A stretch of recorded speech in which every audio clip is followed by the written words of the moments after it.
From Olympic sailing medalist to beating Ireland's best cyclist, meet the trailblazing athlete Annalise Murphy. Annalise made history by winning a silver medal at the 2016 Rio Olympics, becoming the first Irish woman to ever achieve an Olympic medal in sailing. After 3 Olympic Games, Annalise decided to retire from competitive sailing following Tokyo. This year, however, she won the scratch race at the Dublin Track Cycling International Competition, just 2 months after embarking on her competitive cycling journey. She's continued to dominate the cycling scene, winning a gold and bronze at the recent national championships. Beyond her athleticism, Annalise is deeply committed to athlete welfare and is actively engaged in mentoring young talents. It's clear that the public has yet to witness the full extent of her potential in cycling, but one thing's for sure, Annalise Murphy continues to redefine the boundaries of what's possible in the world of sports. Here are the unexpected moments that have shaped her incredible journey. Let's get into it.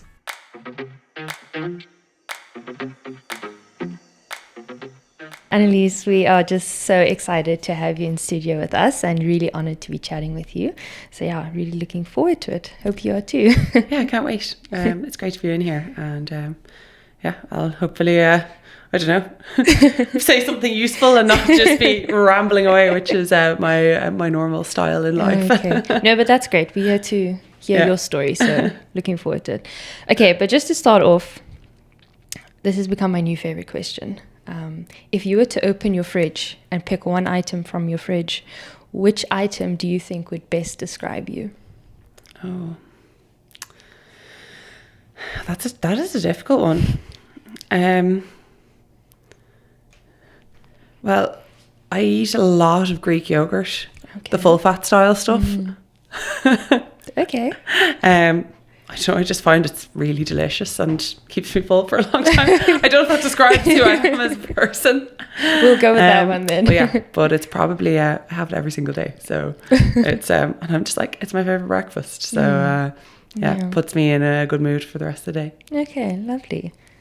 And then if you could visit any country in the world, which country would you want to visit?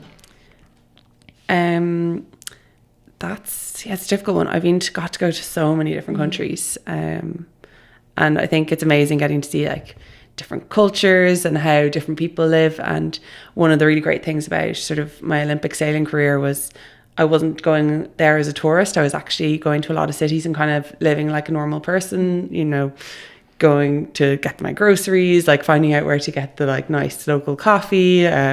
Like in Brazil, I was spent so much time training before Rio. I even had a hairdresser out there. She was called Patricia. I'm still keeping contact with her actually. Oh, lovely. So I think it's like I would love to go to Argentina and Patagonia. I've never actually been, but then places I loved Brazil. Like the people were so welcoming. Like I think sometimes, you know, from the outside, like the first time that I went there, people were like, oh, it's really dangerous going to Brazil. And I was kind of worried. And then I went there and I was just like, of course it is dangerous, but like every city in the world, you know, is dangerous if you go to the wrong places. But like the people were so welcoming, like they only wanted to have a good time. And the weather is really nice as well. But then all of the places I've been in the world, I still, whenever I come back home, I'm still happy to be Irish and live in Ireland. Like, it's great getting to go and visit all these other places, but then there's nowhere like home. Yeah, exactly. And then, sort of you mentioned it as well, the coffee thing. Yeah, what is your go-to coffee order? Yeah, so I am a little bit obsessed with coffee. Maybe not obsessed. I've actually I now only have 2 a day. There was a while there during COVID where I was like, what will I do with myself now? I know I'll have another coffee. So I have an espresso machine. So I really like flat whites, but like not too milky, probably like a 6-ounce one is my idea of like a perfect coffee. I'm like trying to get good at making swans in my latte art, but they kind of look like angry dragons. not like it's like, I'm like, it's kind of a swan if, you know, you squint your eyes and tilt your head sideways. Use your imagination. But love coffee. And I think I like the whole like culture of coffee as well. Like it's so great. You get to go and meet people and have a cup of coffee and have a chat. And lots of my really good sailing friends are really into coffee as well. So, you know, when we'd go to a new city, you'd be trying to find a nice coffee shop where you could go and have a coffee. So it's a great way to kind of bring people together. Yeah. Thanks for sharing that. Okay, so you send some photos to me. Yeah. So basically what I'm going to do is I'll show you the photo and Yeah. then you will just explain the story behind the photo. Okay. So this is the first one that we got up here. Yeah, so that is me. I'm pretty young in my Optimist. The Optimist class is for kids under 15, so it's a very small boat. You can be really small and sail it. Most kids around the world, it would be the first boat that they learn how to sail in. And I got my first boat in, I think it was 2009. I was 9 years old. I was so excited. I'd sailed lots with my mum and dad. My mum actually went to the Olympics in sailing in 1988. So we did a lot of sailing as a family when we were kids, but it was so exciting getting my own boat. And I headed out. I'd done a lot of sailing on Blessington Lake, but this is my first time kind of going out by myself on the Irish Sea in Dunleary Harbour. And the sailing instructors, I think they presumed that I had like a better skill level than I did because they were like, oh, she's been sailing loads. But I'd never actually sailed a boat on my own, and I like sank 2 wooden mirrors in my first 2 weeks of learning to sail. Accidentally, but still. But I just loved it. And yeah, that was the only problem was I was so tall when I was younger that I actually outgrew the boat quite quickly. So I was only in the Optimist until I was 12, and then I moved into the Laser 4.7, which is the smaller version of the boat I ended up going to the Olympics in. So I didn't get as long a Optimist career as I probably would have liked because all my friends were still in it. But when you're like, I was probably like 5'10" when I was 12 years old. So I just got too big for it. And then, so you mentioned, your mom was also a sailor. Growing up, did you play any other sports as well, or was sailing one of the first? Yeah. So I sailed loads with mum and dad, but I actually did quite a lot of horse riding. My mum, she was actually born in Mexico.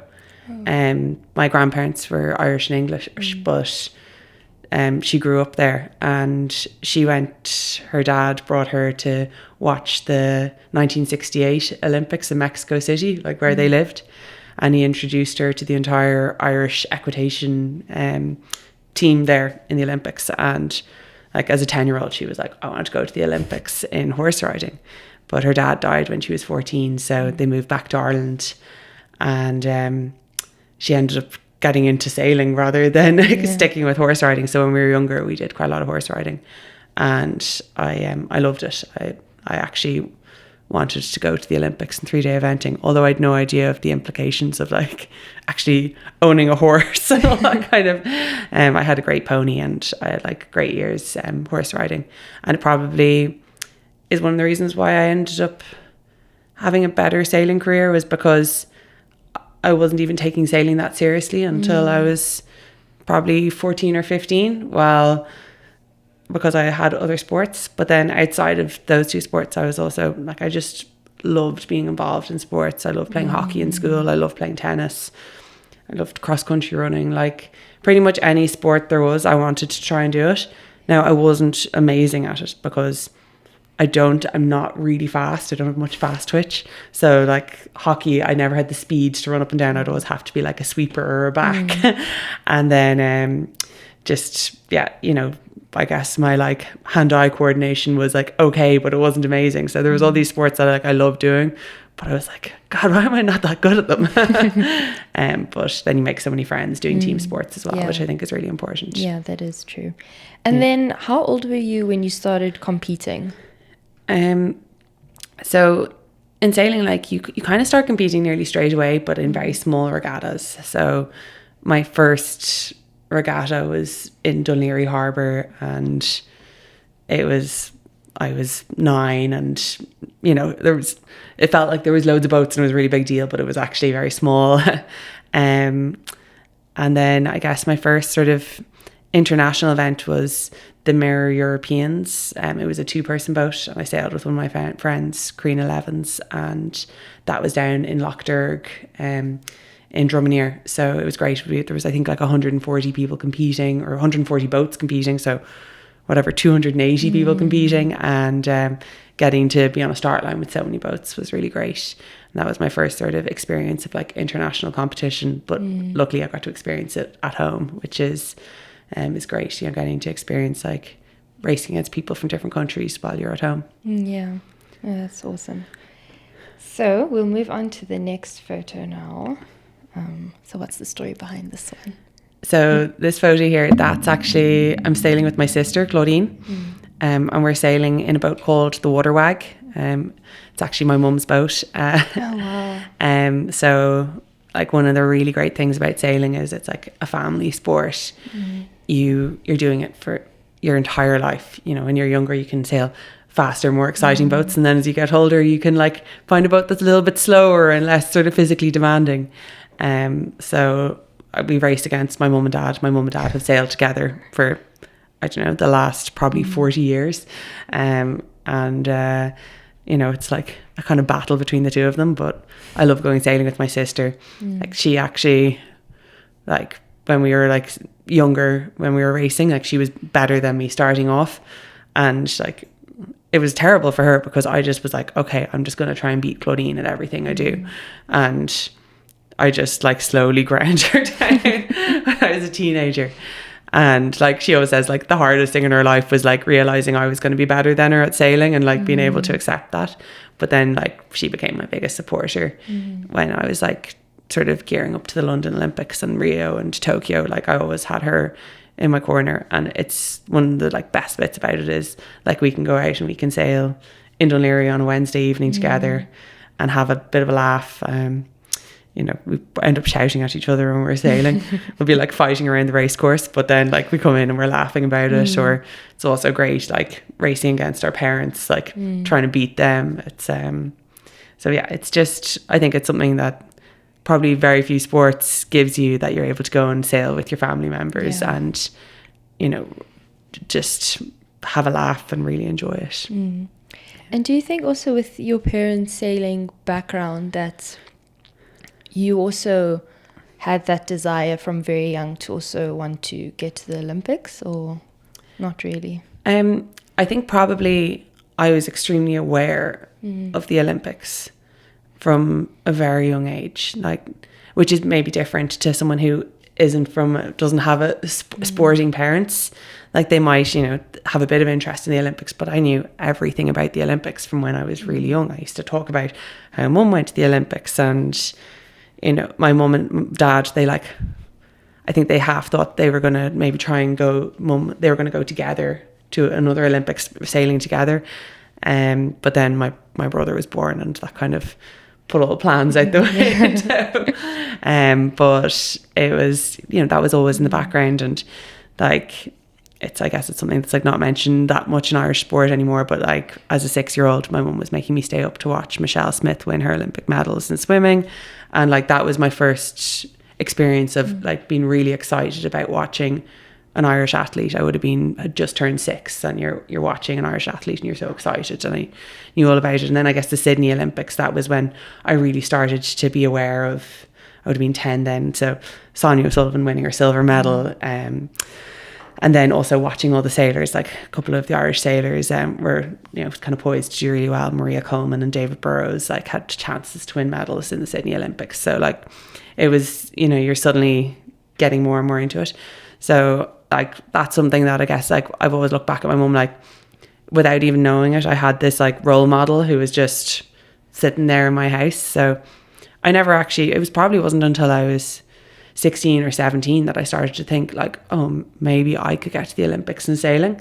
Like up until then I was just like, it seemed so far away from something that I'd be capable of doing. Like I was like, oh, I could never get to that standard. And then as I got older, I started to improve quite a lot. I improved quickly over like a short period of time, probably over 3 years. I got like much better very quickly.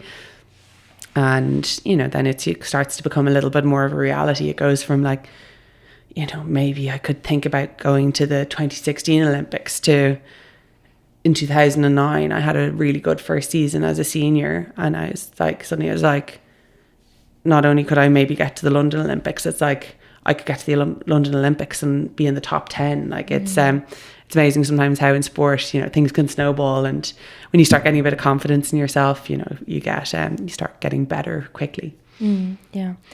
And I was just thinking of it now as well. So like, I'm someone who doesn't know much about sailing.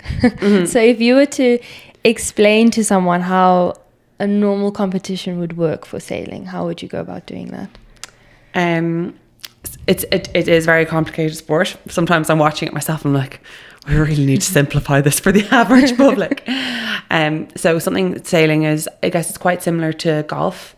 So golf will be run over 4 days, and it's the person who's the most consistent over those 4 days, you know, it's basically a low score competition. So whoever finishes on the lowest score wins. And sailing is similar. We normally run our events over 5 or 6 days, and it's the same thing. It's also so that you probably get a variety of conditions, that it's not just someone who goes out and has one really good day, because there's so much tactics and strategy. It's someone who's able to perform well over a week-long competition with different weather conditions and, you know, different variables thrown at them. So what sailing normally is your first 5 days, you do 2 1-hour races a day. And then on your final day, the top 10 do a medal race. And that was just designed for sort of TV, for the Olympics, to make things more exciting. So the top 10 do a final race, but they count all of their previous 10 races going into that final race. It's just to add a bit of extra sort of excitement and pressure on the actual event. But it's like a long event. And if it's light winds, it's actually not too physically demanding. It's more just mentally demanding. And then, but if it's windy, it's like really physically demanding and also mentally demanding. So it's really important, like the importance of being like really, really fit and really strong. Like, it's not just to sail the boat well, but it's also so you can still make good decisions when you're really tired. And that's something that, like, probably I had an advantage of over my competitors. I took like my fitness training really seriously, and it meant when like I was starting to get really tired, I was actually still able to make good decisions because I had the fitness to kind of do that. And that's sailing. At the end of the day, it is like a game of strategy, and it's you know, you can do all the training in the world you want, but if you don't make good sort of tactical decisions, you're not going to do well. Yeah. And do you think that is maybe also a misconception that people might have about sailing, is that it is such a strategic sport? Yeah, I think it's because it's hard to understand when you haven't done it. But basically what you're trying to do is you can't just sail straight into the wind. That doesn't work. So you have to sail at angles to the wind. So the wind is coming, even though it might be coming from the southwest, which is what it nearly always is in Dublin. It's not actually coming directly from the southwest. It changes around all the time, just little bits. But it means you're always trying to be on the right sort of, it's called the right tack, the right shift of those, that wind. So you sort of sail a shorter course than your competitors. And then also, like, wind isn't consistent. It isn't just the same across the entire course. There'll be places where there'll be stronger bits of wind and lighter bits of wind. So you're always trying to look up the course. And you can actually, if you go down to the sea, you can look out to the sea and you'll actually be able to see darker patches of water and lighter patches of water. And that's like differences in wind. And that's something that you have to like learn throughout the years. And then you also have to deal with like large numbers of competitors. Like at World Championships, you're racing against 120 competitors. So you're not only dealing with the wind and the waves and the clouds, you're also dealing with like 119 other boats that also have their own agenda. And you know, you have to keep out of people's way, and there's lots of rules about how you avoid boats and who has right of way. So it makes it really interesting. No day is ever the same. You know, there's always a lot going on, and when everything's going right for you, it's like the most fun sport in the world. But when things are going wrong, it's the most frustrating sport in the world. Okay, no, that is super interesting. Thanks for sharing that. I don't know if I'd give sailing a try, but definitely is interesting though. I never knew all these things about it. So yeah, we'll move on to the next photo, which is this one. Yeah. So what's the story behind it? So I'm doing the Volvo Ocean Race. So I completed the Volvo Ocean Race in the race. It was the 2017-2018 edition. So we started in Alicante in October 2017, and we finished in The Hague in June 2018. So it was like a 9-month long race around the world. And I got to race on a team, a 50-50 team as 5 men and 5 women. And we were racing for the Clean Seas campaign, the United Nations Clean Seas campaign. Our boat was called Turn the Tide on Plastic. So not only it was racing around the world, but also having like a really good message about like the problem with plastic pollution, particularly in the ocean, how much plastic is in the ocean. And that's probably the most challenging thing I've ever done in my life is racing around the world. It was it wasn't even physically, it was hard, but mentally I've never experienced any kind of a sort of, I guess, levels of wanting to quit something so much in my life. Like I would daydream about quitting. Like it was so tough at times.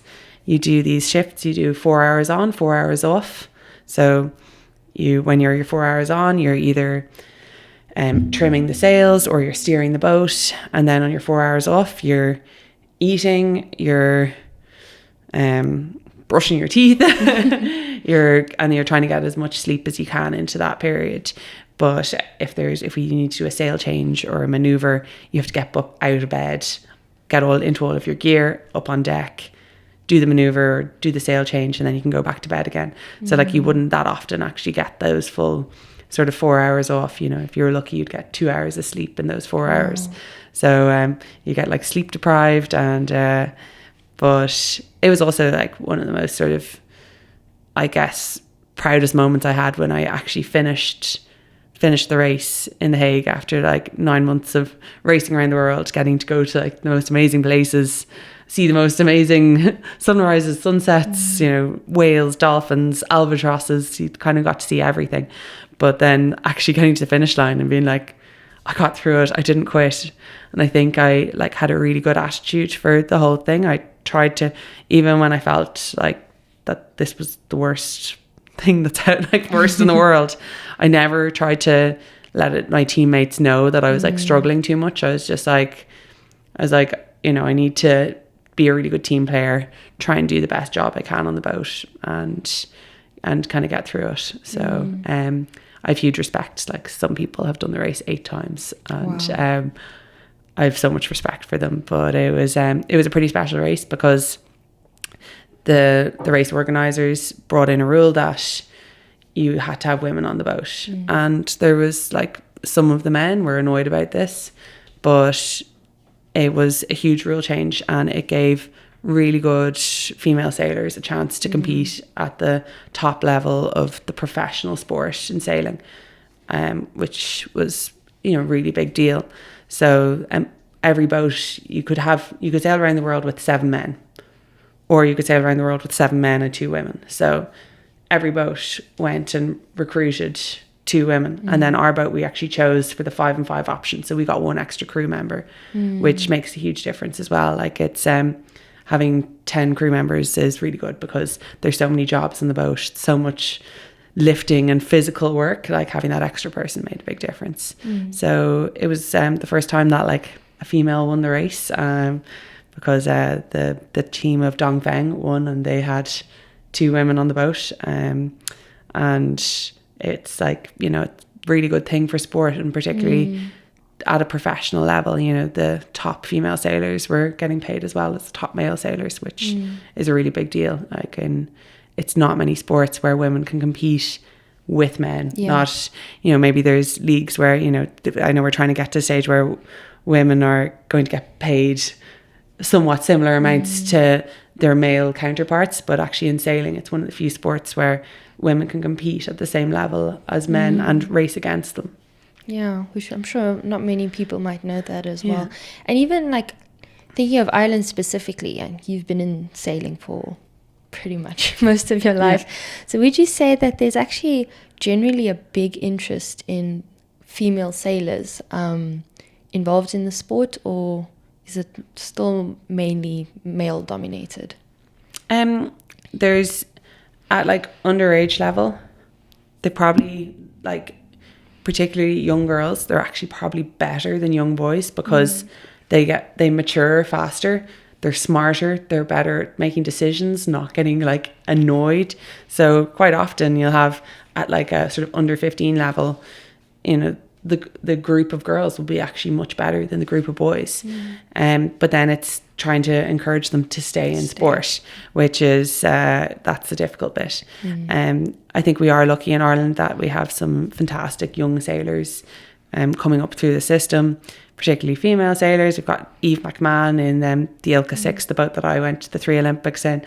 I know she's only 19 and like she's a young superstar. She was, you know, youth world champion, youth European champion, you know, won everything she could at an under 18 level. And now she's like moved up into the senior ranks.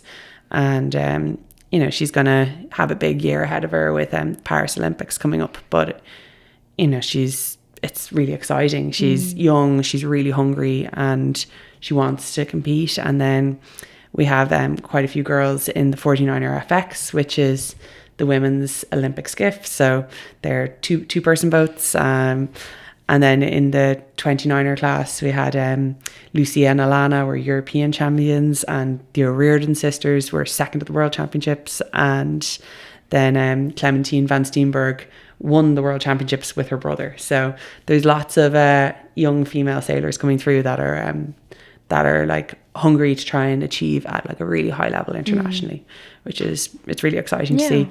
And I'm like, I want them all to do well. I'm like, and I'm also like, just go Olympic sailing. Don't worry about life. You'll figure that out later on. Yeah, that's super exciting. Yeah. Okay, so we'll move on to the next photo, which is this one over here. Yeah. So that's it was the third day of racing in the Rio Olympics.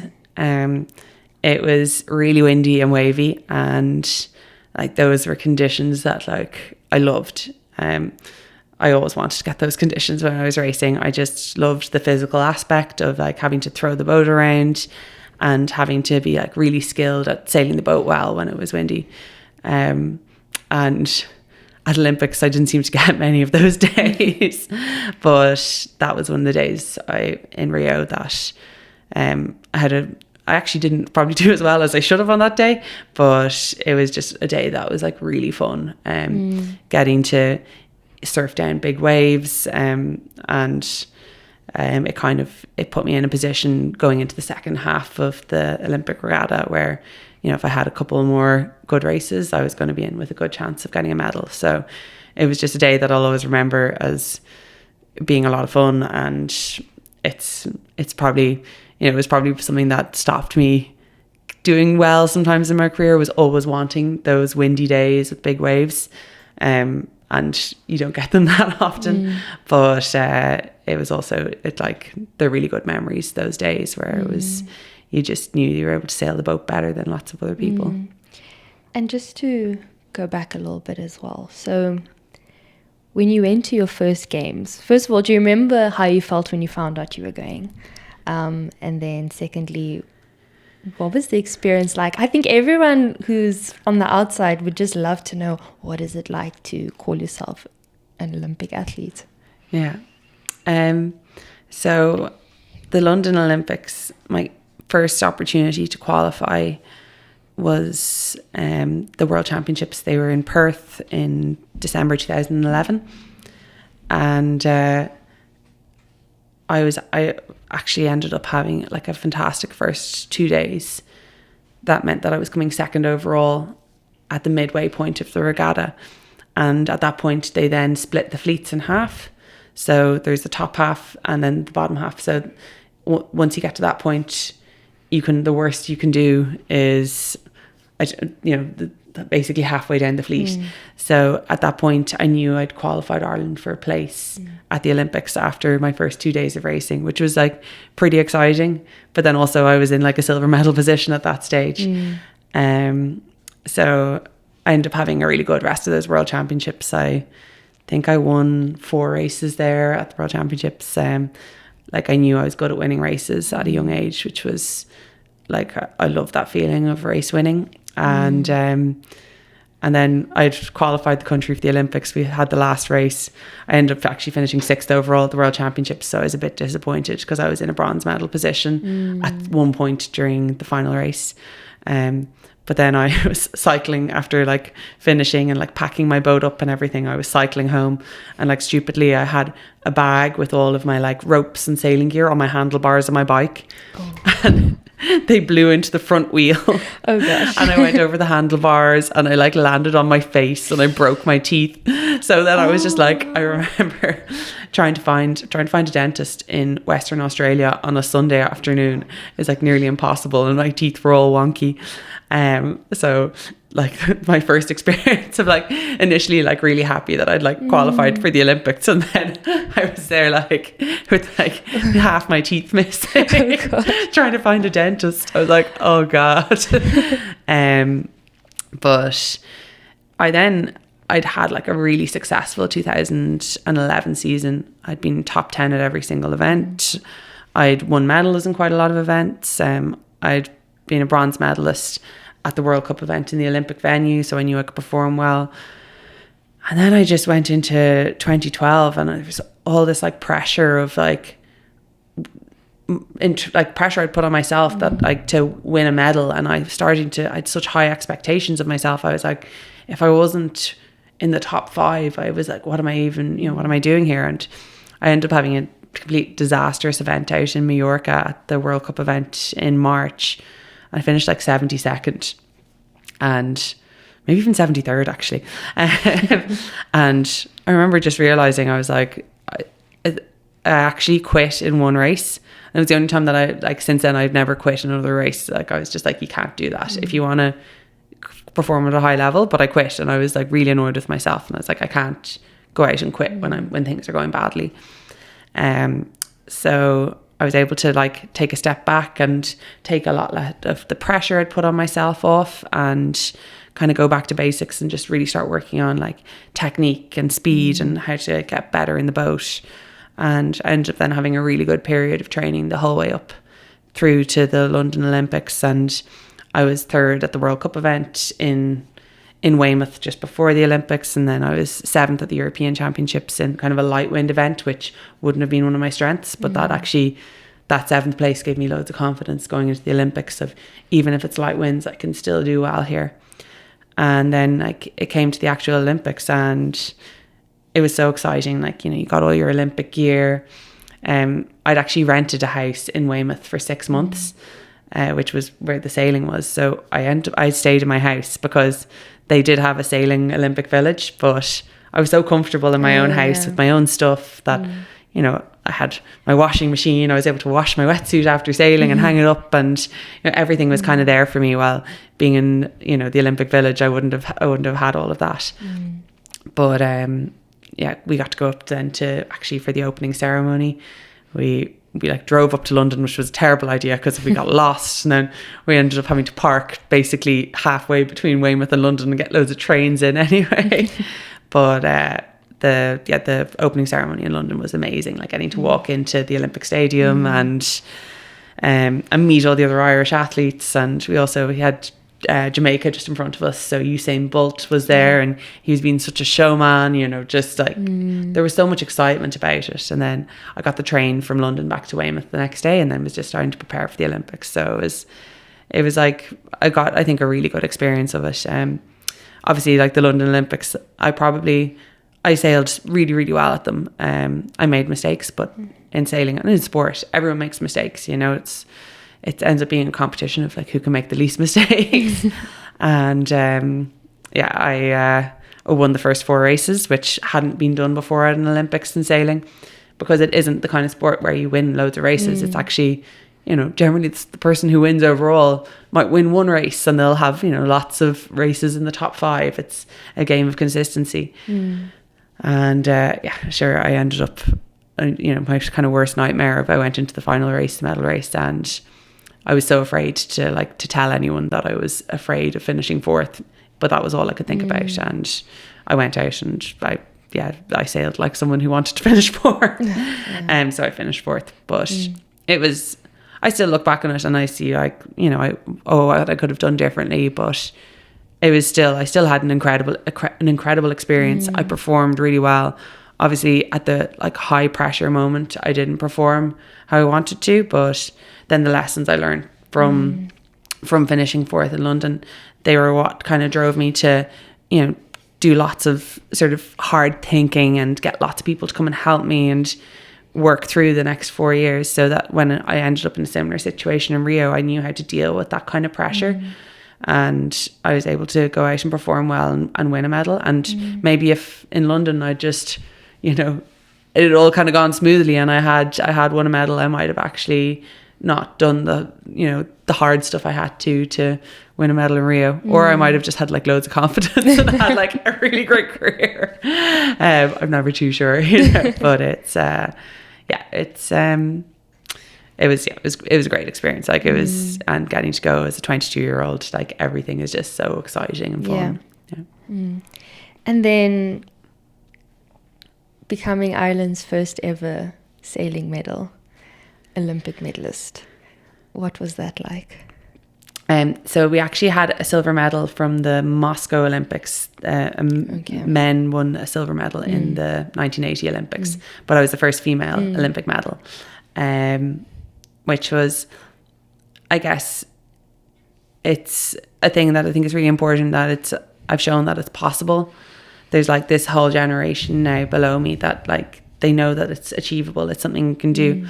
Up until that point, we had lots of like amazing sailors at the Olympics, but you know, our best results were sort of, you know, in sort of around 10th, or we had, you know, a couple just inside the top 10, but there was no one had ever really been able to challenge for a medal. So to be a medalist, you know, I think what it shows is it is possible, and we have a really good country to learn to sail in. We get such a great variety of conditions.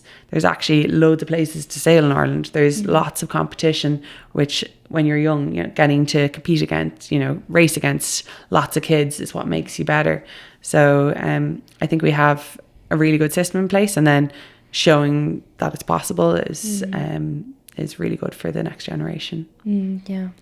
And I can imagine also for you, it must have been, I don't want to say relief, but like all those long, hard years of just putting in that work and then being able to get that medal. It must have been such a surreal feeling.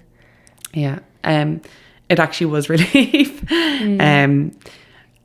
I like about a little bit over halfway through the race, the final race, the medal race, I knew I was guaranteed at least a silver medal. I was actually in gold medal position at that point, but I ended up making a few mistakes that was what put me into silver in the end. But like, I had such a huge sense of relief, because even though I'd gone out into that last day knowing I'm not afraid of finishing fourth, if I finish fourth, it's going to be horrible. But like, don't go out with that fear of, you know, this is going to be the worst thing in the world. If I go out and race my best, and 3 girls race better than me, then that's fine. But you know, you're going to be sad, but you're going to be able to get over it. The worst thing you could go out and do is, you know, go out and basically freeze and panic and not race well, and you know, kind of give away the medal. So crossing the finish line, like I was just like so relieved that that I hadn't finished fourth, and that it all been worth it. And then like, I guess all the people that had helped me, like my whole family were there on the beach in Rio going wild. My coach, my sports psychologist, my physio, my teammates, you know, they'd all been there like for, you know, the last 8 years.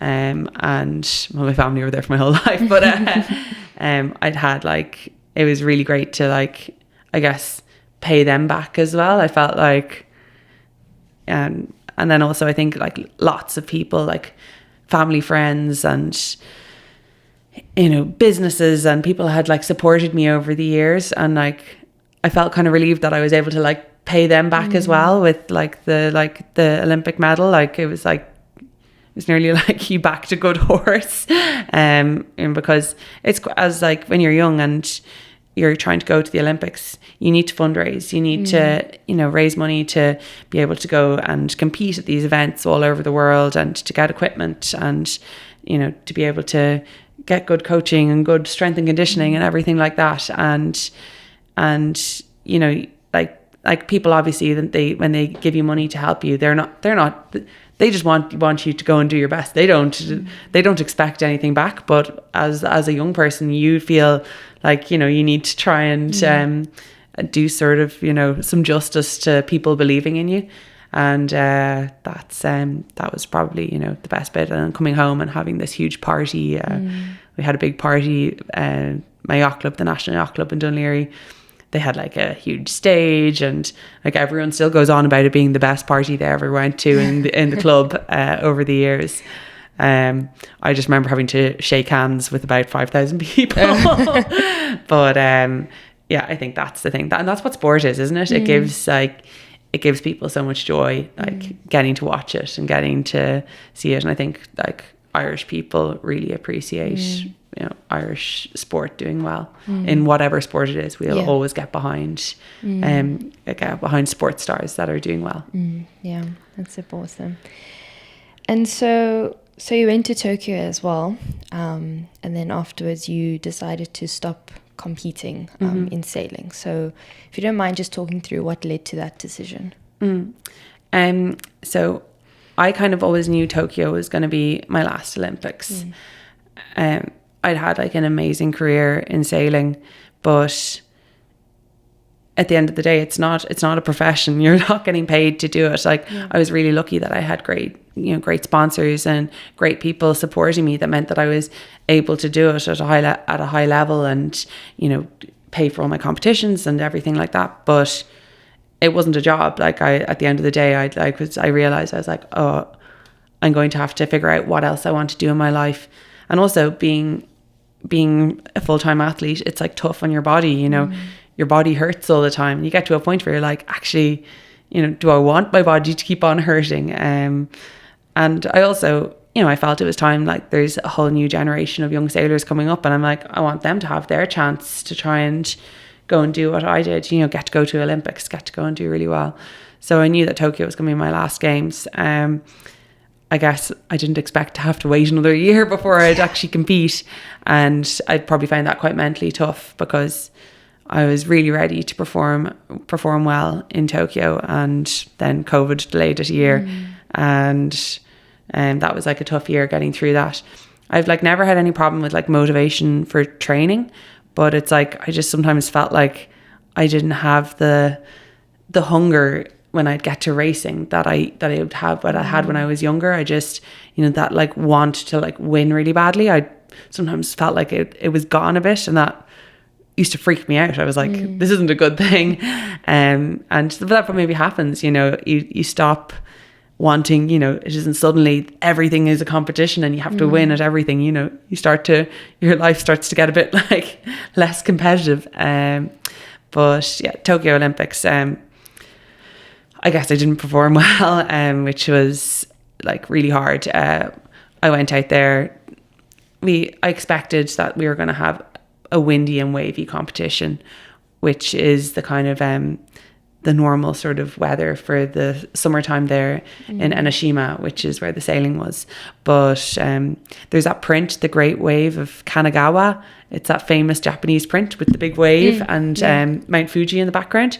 So that's actually, Kanagawa is where the sailing was. Okay. So it's like, it's famous for having these big waves and wind. So I love wind and waves. So I prepared really well for it to be hopefully a windy and wavy regatta. But as like I've probably noticed it over the last 10 years, like weather systems are a lot less predictable, and I guess that's just climate change. And like you really notice it as a sailor, because places where you'd go to where you should have predictable wind, predictable weather, you suddenly don't get that predictable stuff anymore. Like you'll always get a day or two where it might not be the normal, but now quite often you might get a month where it's not the normal. And Tokyo was one of those times where they had quite unusual weather. Like a lot of athletes, including myself, we prepared really well for the heat. I did a huge amount of heat training because we knew it was going to be hot, and you want to like prepare your body so you can perform well in the heat. it actually wasn't that hot. And then, we didn't have the wind that we thought we were going to have. And that just completely threw me off. And I probably had such high expectations. I wanted to go there and win a gold medal. And I went with that expectation. And when I started to realize I might be like going for a top 5, I didn't know how to deal with that. And it's funny, like you think as like an older athlete that you figured it all out and you know how to deal with pressure and stress. But at the end of the day, like you don't, when you're in those really high pressure situations, you still revert to like your bad habits. And that was kind of what happened to me. And I kind of froze up on the first couple of days and had a really bad first 2 days, which I knew then like I had no chance of getting a medal. I ended up having a pretty good second half of the regatta, and the one windy and wavy day that we did have, I had a second and a first. And it was some consolation that I was like, well, I won races at all 3 Olympics I went to. Like I didn't win medals at all 3, unfortunately, but and it was also, that's also sport. You can go and you can think that you're really well prepared and you've done everything right. It doesn't always mean that you're going to get the result that you want. And it also made me realize, like, just because I felt like I deserved to do well and to win a medal didn't mean I was going to get what I deserved. Like life isn't like that. It doesn't just you can do everything, you can feel like you do everything right and you still won't get what you want. And it was like sad, like doing my last race, like knowing that was going to be my last race sailing at the Olympics was it was like an end of an era. My coach, Rory Fitzpatrick, he'd been coaching me since I was 15, so it was like 16 years of having Rory as a coach, which is like, it's a huge period of your life where someone like, is invested in me performing and doing well as I was.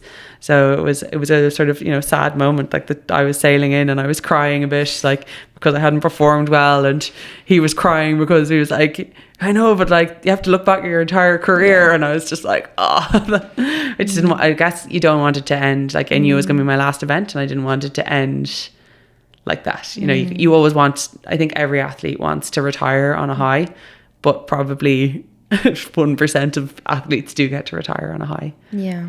Okay. And so we're moving on to the last photo now, which is this one. Yeah. So what's the story behind this photo?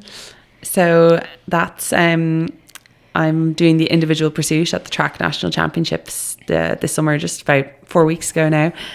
And I guess like everyone's always like, oh, you're doing great, how you've just got into cycling. But for like some background, I was like kind of cycled my whole life. Like I cycled to school, and like when I was a teenager, I cycled to Dunleary to go training in sailing. And then sailing, particularly the laser, the boat that I sailed, you need to be really fit and strong and have really good leg strength and endurance. So cycling was like the perfect complement for that. And then I also loved it because it was like something I could do where it's like, it's not tough on your joints, so you can do loads of it. You get outside.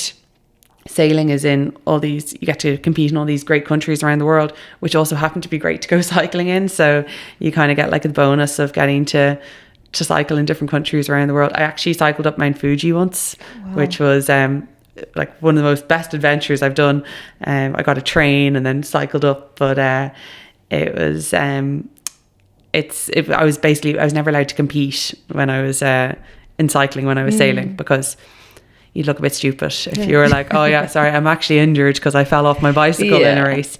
But after the Tokyo Olympics, I kind of came back to Ireland, and I was just like, I was feeling a bit disappointed, and I was like, for the first time, like I was really unmotivated to do anything. I was like, oh, what am I going to do with myself? Like I kind of felt like not getting out of bed, and which was like quite unusual for me, because I spent so many years like having a goal where you got up and you went and you did your training, and even days where you didn't feel like doing it, you still just went and did it.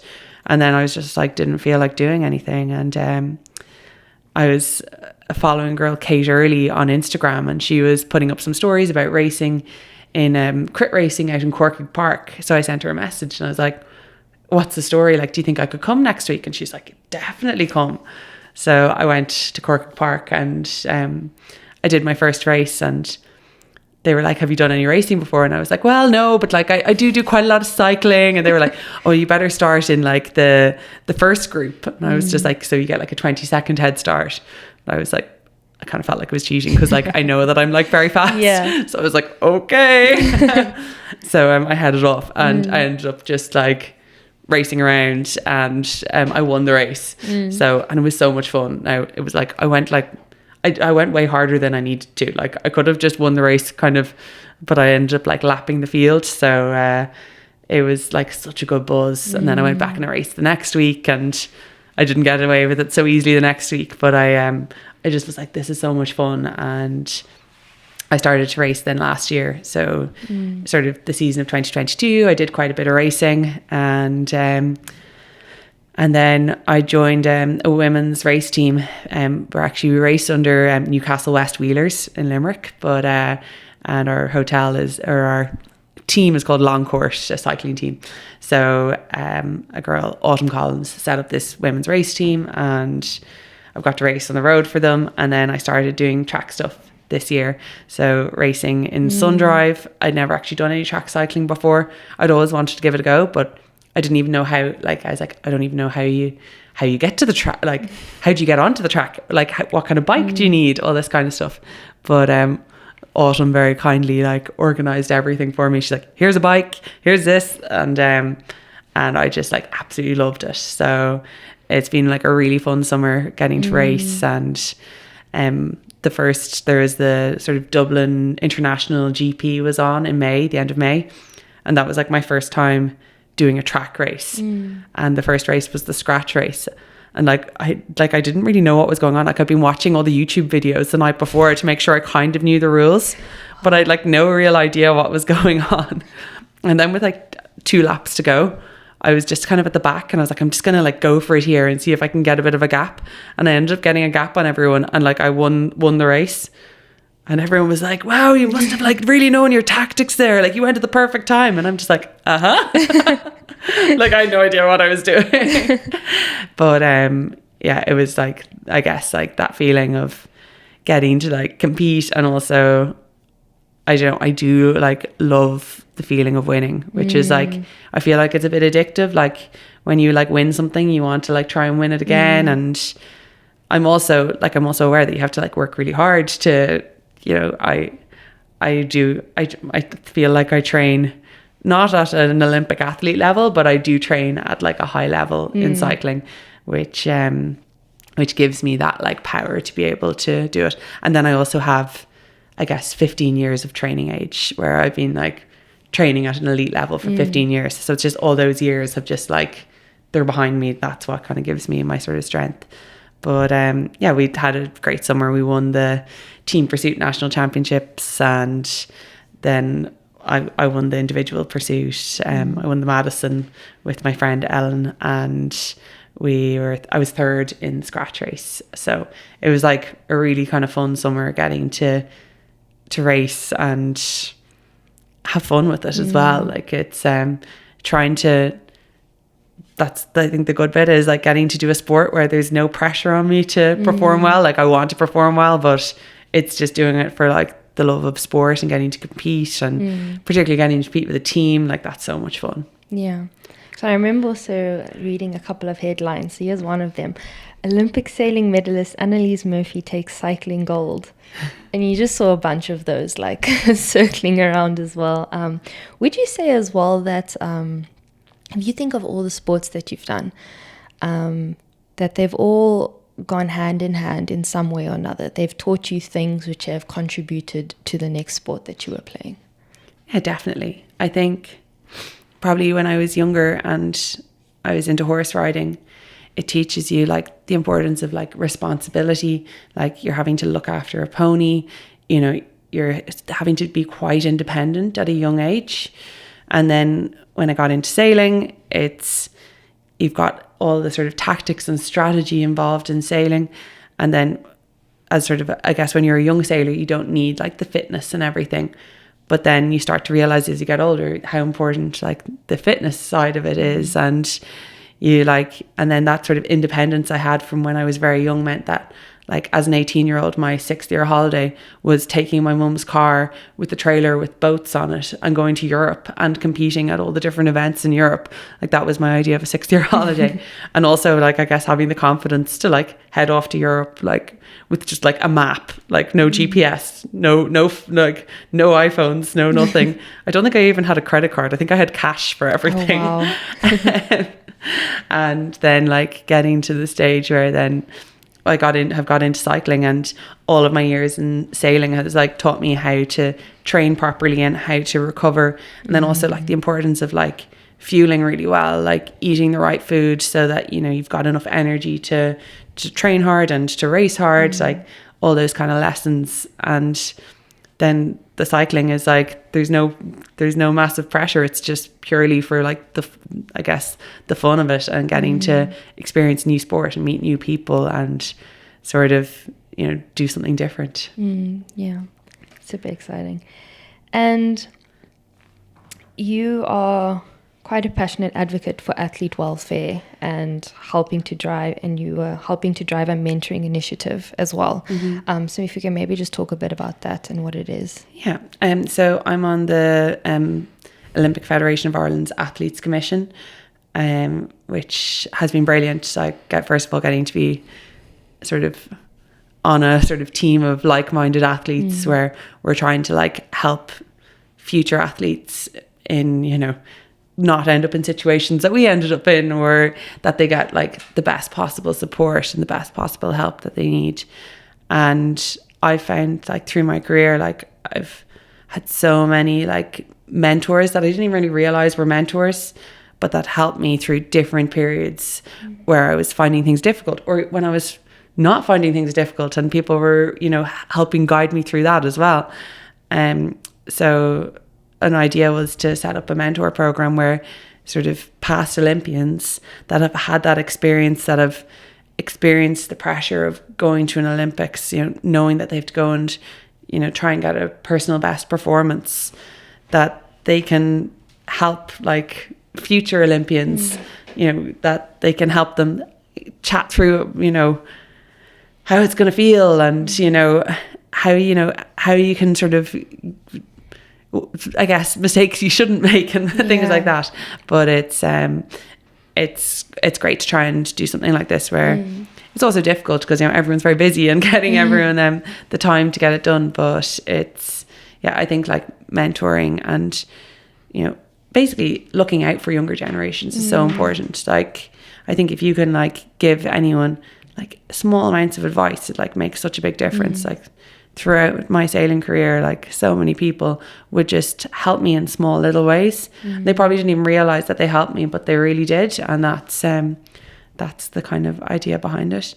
But it's, you know, it's really important for, you know, athlete welfare as well. Like it's a lonely life being an athlete, and, you know, you need people around that understand that and can help you through it, and, you know, guide you along the way, and I think also encourage you to go for it. Like sometimes now I feel like oh, I don't know if I should have all my eggs in one basket. I'm like, well, if you want to go to the Olympics and perform at your best, you probably do have to have most of your eggs in a basket. You can maybe have like, you know, a few other things that you're doing, but like the reality is you're competing against people that, you know, if you want to try and compete against the best in the world, you're probably going to have to put everything into it, and then find some kind of balance in your life so that you're able to deal with that. But it is a huge commitment, but then it's so worthwhile. It gives you so much back. I think being in sport, like, first of all, like as a woman, like it gives you so much confidence, believing that you can do things. So much independence, knowing I can just go and do this on my own. Like I don't need anyone to help me do it, which is really important. Also, when you need help, it's important to ask for it as well.